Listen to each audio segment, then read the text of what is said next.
Quand Moshe va voir Pharaon pour libérer les Bnei Israël, l'argument qu'il donne, c'est pas du tout un argument moral. Du genre, tu sais, il faut pas avoir d'esclaves, t'as pas le droit de prendre un peuple comme ça loin de chez lui et de l'asservir. Ça va être un argument purement religieux.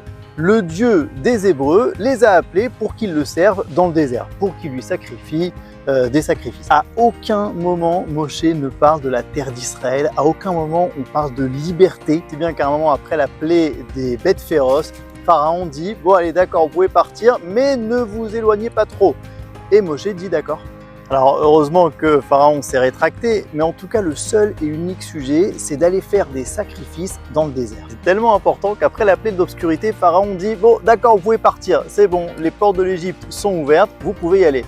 Seulement, vous ne prenez pas vos troupeaux ». Et là, Moshe, il dit non. Il dit sans les troupeaux, ça sert à rien qu'on sorte, puisqu'on doit aller sacrifier dans le désert. Et pas seulement dans le désert d'ailleurs, en Égypte même, il y a un midrash qui dit que Moshe Rabbeinu était très gêné de sacrifier un agneau en Égypte parce que c'était le dieu des Égyptiens.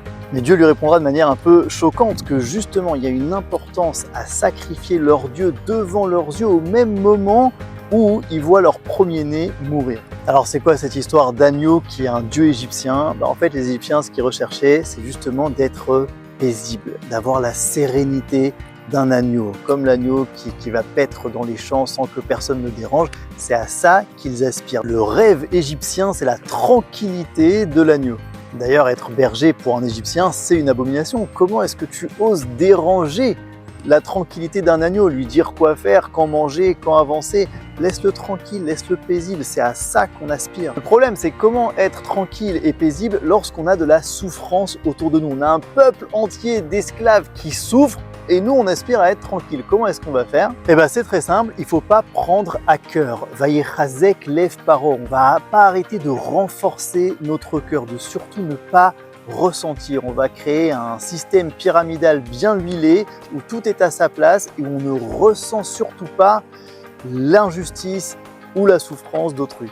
C'est justement ça qu'on vient sacrifier. Nous, on est un peuple qui a un cœur, un peuple qui ressent, un peuple qui va lutter contre les injustices. Et pas seulement à Pessah d'ailleurs, mais tous les jours, 2 fois par jour, on va sacrifier des agneaux. C'est un petit peu notre carte d'identité.